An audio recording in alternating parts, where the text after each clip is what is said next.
sur ce vieux débat de l'humour, des humoristes et des hommes politiques. Bonsoir, monsieur Ruquier. Bonsoir.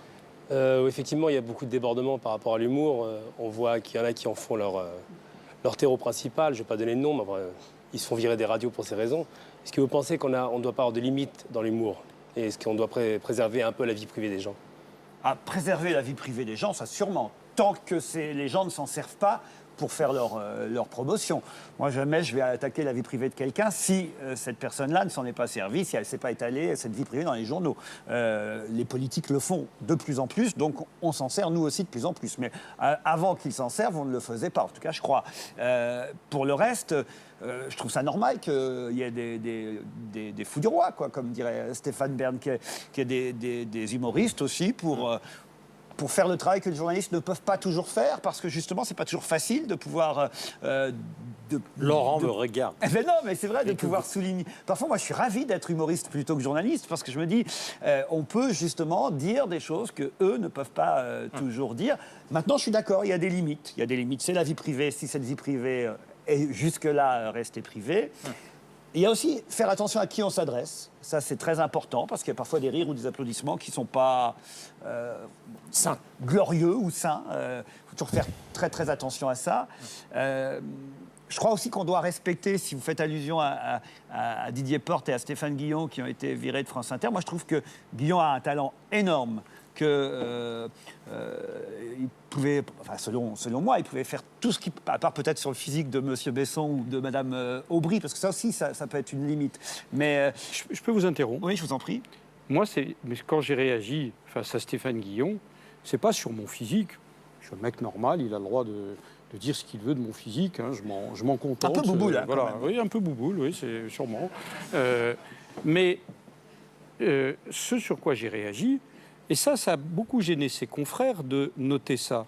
C'est que j'affirme que 2 de ces chroniques étaient racistes. Je dis bien racistes. Et ça a beaucoup gêné. Alors je ne crois pas qu'on puisse oui, mais bien sûr, je savais bien que ça suggérerait une forme de solidarité. Non, justement, parce que vous ne m'avez pas laissé terminer. Et je n'allais pas du tout être solidaire sur la fin de ce que j'allais dire. Mais ce qu'il avait dit... Raciste, pourquoi?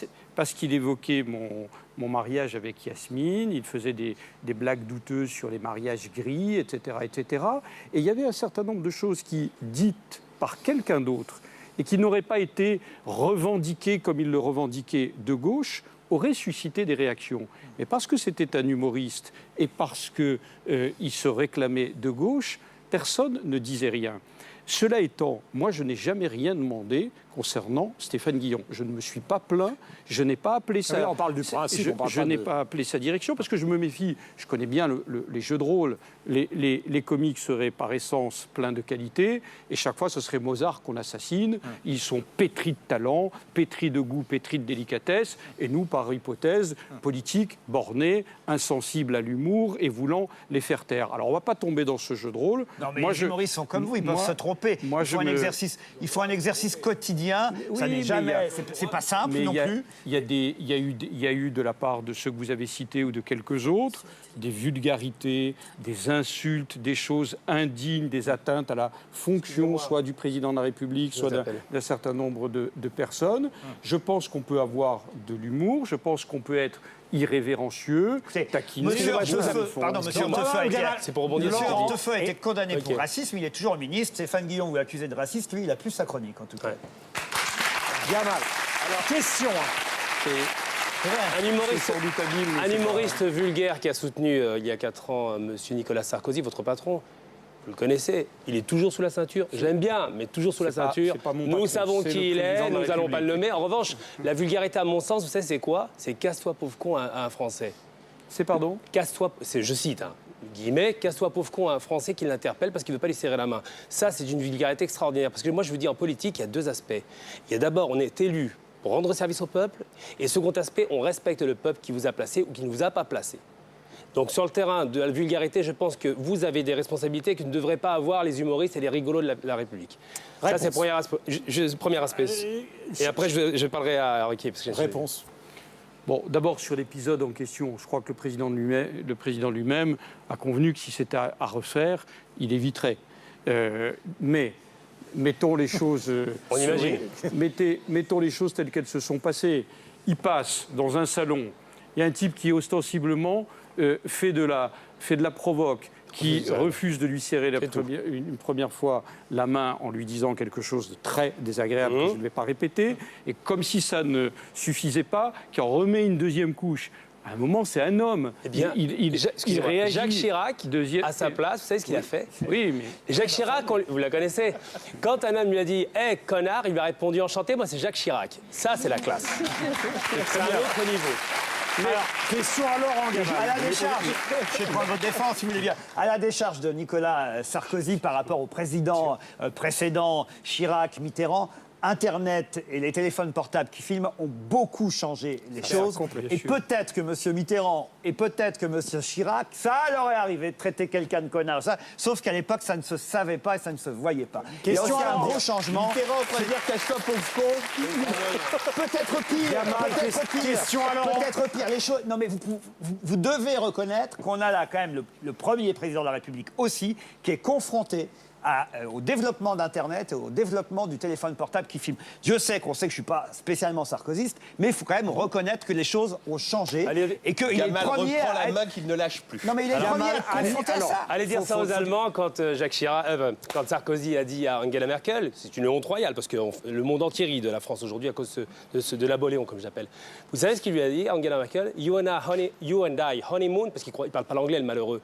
Donc il l'a interpellé en disant ça et elle n'a pas compris le principe de dire lune de miel à la française, donc l'image qui dit que la France et l'Allemagne c'est une lune de miel, elle a compris une vulgarité. Alors je vous dis, bon, là il y avait des caméras, il n'a pas été choqué. Maintenant la question qui vous interpelle, c'est que vous avez un super bon humoriste dans votre émission que j'aime beaucoup, c'est l'humour bien évidemment.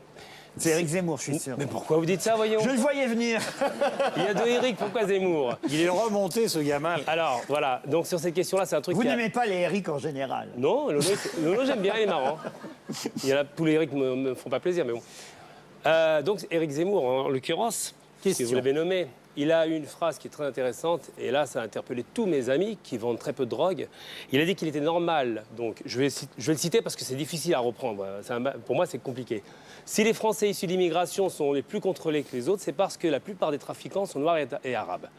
Bon, déjà, il y a un chiffre qui est intéressant. En ce moment, on dit qu'ils gagnent 1 200 € par jour. Moi, je dis que si les Français issus d'immigration gagnaient 1 200 € par jour, même Jacques Chirac et même Sarkozy vendraient de la drogue. Ça, c'est le premier aspect. Ouais. Parce que ça fait un salaire intéressant. Bon, Au-delà de la ça, question- est-ce que vous pensez... On a compris la question. En un instant, Mais est-ce je que vous comprends pensez... pourquoi il vous a appelé pour dire qu'il voulait revenir. Hein. Oui, mais c'est ça. Je ne vais pas encore parler. La fin de la question pour répondre la question. Voilà. Donc la question elle est simple. Vous êtes de gauche apparemment, lui, il est plutôt à droite. Ça, on était au courant. La Voilà. question. Donc le sentiment qu'on a, c'est quoi? Est-ce que c'est une sorte de caution pour vous? Est-ce que c'est pas un problème d'avoir un personnage aussi sulfureux dans votre équipe, sachant qu'en plus, malheureusement, en face, il n'y a pas de contre-pouvoir? J'imagine, tout comme à vous, je vais répondre que je trouve ça normal d'avoir quelqu'un comme Éric Zemmour, qui pour moi est un républicain, qui a des idées que je ne partage pas, qui peut vous choquer, vous. Je répondrai la même chose à ceux qui me reprochaient d'avoir Gérard Miller à une époque, dans un autre sens. Voilà. J'ai toujours fait ça, j'ai toujours eu ça. Des gens qui ne partageaient pas forcément mes idées. Polac, à un moment. Polac aussi, évidemment. Je trouve ça intéressant. Et quant à la phrase d'Éric Zemmour, évidemment que je ne la cautionne pas. Je répète une fois de plus que si cette phrase avait été prononcée dans notre émission sur France 2, dans On n'est pas couché, soit on l'aurait coupé, soit en tout cas on aurait vivement réagi aux propos d'Éric Zemmour. Il se trouve qu'il a dit ça chez Thierry Ardisson sur Canal+, qu'on nous emmerde, nous, depuis, avec cette histoire-là, alors que personne n'interroge le groupe Canal et iTélé, où Éric Zemmour débat chaque week-end pour savoir pourquoi il garde Éric Zemmour, alors que c'est chez eux qu'il a prononcé cette question et pas chez nous. Il travaille chez vous, c'est vous qui gagnez. Chez nous, on ne lui aurait pas laissé dire cette phrase, et en tout cas, on l'aurait contredite, et sûrement pas mise en valeur, en tout cas, parce qu'elle ne le méritait certainement pas. Éric Besson. je pense. Oui. La plupart des trafiquants, est-ce que cette phrase vous choque? Bien sûr, elle m'a choqué parce qu'elle est... Comment dire? Et le problème qu'avait Éric Zemmour, de toute façon, c'est qu'au-delà de la morale, il n'avait aucune chance de pouvoir prouver. On est dans un pays où les statistiques ethniques n'existent pas. Voilà. Principe républicain de base. Donc alors après, vous pouvez intuitivement constater, comme le font beaucoup d'élus qui visitent les prisons, qu'a priori, il y a plus de Français d'origine ou d'étrangers. Ils ne savent pas, d'ailleurs, ils ne savent pas s'ils sont Français d'origine ou étrangers, par définition, dans les prisons, etc. Donc, juridiquement, il a tort. Sociologiquement, il a dit quelque chose qu'un certain nombre de nos concitoyens vont dire, il a dit quelque chose qui n'est pas tout à fait faux. Donc c'est le genre de faux débat sur lesquels on peut s'empailler pendant longtemps. De toute façon, il n'aurait pas dû le dire pour une raison simple, c'est que ça a blessé, ça a touché. Il y a des choses que l'on peut dire de façon plus nuancée. J'ai en même temps entendu ce qu'a dit Éric Zemmour, moi je n'y étais pas et je n'en sais rien. Il dit que ça a été coupé au montage et qu'il était dans un raisonnement plus subtil, plus nuancé, et que la phrase a été coupée. Moi, je n'en sais rien. Voilà.